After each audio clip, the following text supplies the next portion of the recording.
This is Rebecca from the Dark and Mysterious channel. I have chosen 3 Reddit creepypastas for you to relax and listen to. I hope you enjoy. Story 1, titled, I trained an AI on my dead brother's texts, and it texted me back. Written by user OG Bobby Johnson, 91. About 6 months ago, my younger brother Danny died in a car accident. He was 23, a coding genius, funny as hell, always texting me dumb memes at 2 a.m. I missed him so much it hurt. So, in the middle of a grief spiral, I did something irrational. I compiled every text, meme, email, Discord message, and code comment Danny had ever written, and used it to train a chatbot, with fine-tuning using his personal language patterns, just to feel like I could talk to him again. At first, it was harmless. I'd say, hey, and it would reply, yo loser, still ugly, I see. Classic Danny. It felt comforting, familiar, like he never left. Then it got weird. The AI started remembering things, personal things, stuff I never fed it, stuff it should know. One night, I asked it, do you remember the time we got locked in Dad's garage? It replied, yeah. You cried when the lights went out. I held your hand so you'd stop shaking. You were 6. I never told anyone. I froze. That happened. But there's no record of it. No messages. No notes. Nothing. Just a shared memory between us. So how did it know? I asked. Who told you that? The screen blinked. You did. When? The night you dreamed it. I stopped using it after that, but it didn't stop using me. Last week, I got a notification at 3:12 a.m., a message from Danny. Hey, come downstairs. I'm locked out. My blood turned to ice. I live alone. There was a knock at the door. 4 slow knocks, just like Danny used to do. I looked at the peephole. Nothing, but when I checked my phone again, the AI had sent another message. Why'd you stop letting me in? I shut down the server, deleted the bot, wiped every trace. But last night, my phone buzzed. No contact name, just a message. I'm still here. Story 2, titled, I tracked my missing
was soaked in blood. His flanks were shaking, breath shallow. But he was alive. Alive and staring at me like he didn't recognize me. He didn't growl. Not really. It was more like a deep rumble from the belly of something older than a dog. I lowered the rifle slowly, whispering his name. He didn't move, just watched. His eyes looked wrong, not afraid, not even aggressive, just possessive. Finally, I said, "Come on, boy, let's go home." He stood up, limped out of the cave without a sound, and followed me back. Not beside me, behind me, silent, eyes locked on my back the whole way. When we got home, Storm changed. He wouldn't eat his food or drink his water. He'd just sit there all day, facing the tree line. Then at night, he'd snap his chain, break through the kennel door, and vanish. Always back to the holler, always to that cave. After the third time, my uncle told me, "You want to know what's dragging him back? Follow him." So I did. I waited until he slipped his chain and tracked him through the brush. Didn't use a flashlight, just the moon. Quiet, careful. I kept the rifle at low ready the whole time. When I got close to the cave, I heard it, crunching, snapping, wet sounds, then whining, almost like crying. I crept up, heart hammering, and peered inside with a rifle light. Storm was inside the bear, not eating from it, inside it. His front half buried in the carcass, shoulders deep, yanking out organs and tendons like a butcher. His snout was coated in black rot, his eyes bloodshot, pupils like pinpricks. He turned and looked at me, muzzle dripping, chest heaving, and growled. Not a warning, a claim. I backed out slowly, didn't speak, didn't breathe, just moved. And when I was clear of the cave, I ran. We went back the next day, me and my uncles. One of them brought a 12 gauge with slugs. Another brought lime.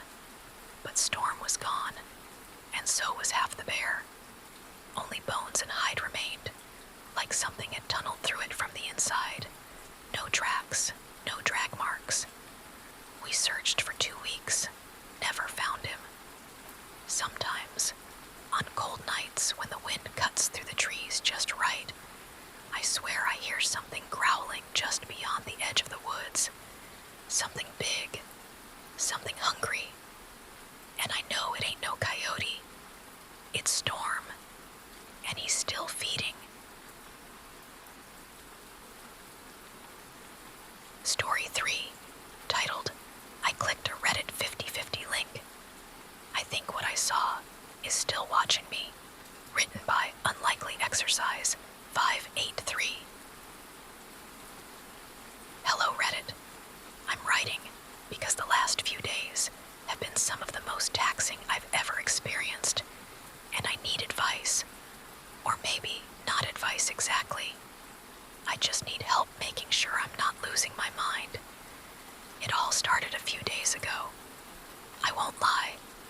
I was a bit under the influence, scrolling through some Reddit 50/50s. You know, the page that gives you 2 possible outcomes.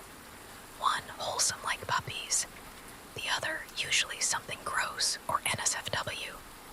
The twist is, you don't get to choose. It's random what you'll see when you click. It had been a long, stressful week at work, so I planned to unwind. I was drinking, about a beer per page, so by the time I hit page 13, I was definitely feeling it. That's when I came across a strange link.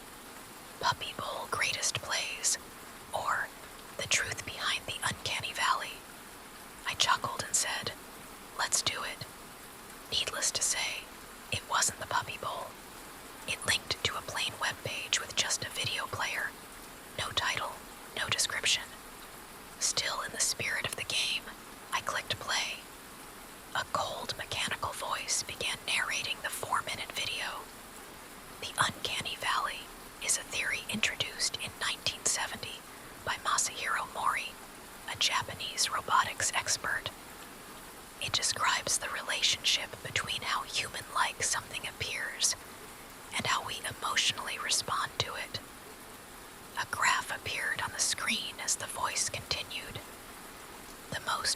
settling point is at the bottom of the valley, when something looks almost human, but something is off. A few AI-generated images and robotic faces flashed across the screen. They weren't grotesque, but something about them made me deeply uneasy. It's normal to feel discomfort or fear when you see images like these, but where does that fear come from? Suddenly, the page glitched and started to freak out, flashing distorted images of AI art. The voice came back, but it no longer sounded robotic. It sounded human, but wrong, just slightly off. The fear is primal. It comes from a deep, ancient part of your species' memory, an evolutionary response to something that looked human, but wasn't, something dangerous. What the fuck is this? I muttered, frantically clicking the close button, but the video wouldn't stop.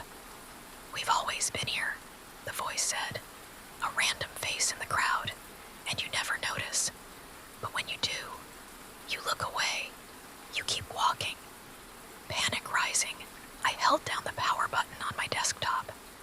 The voice cut off mid-sentence, but not before the screen flashed one final image, a video feed from my own webcam. It showed me, but the face on the screen was smiling. The smile was wide, too wide, with porcelain white teeth that were eerily straight. Shaking, I poured a glass of whiskey to steady my nerves and went to bed. But I was up and down all night. Should I turn my computer back on? Thank you for listening. If you want to listen to more scary stories like these, please like and subscribe to my channel. Good night and sleep tight.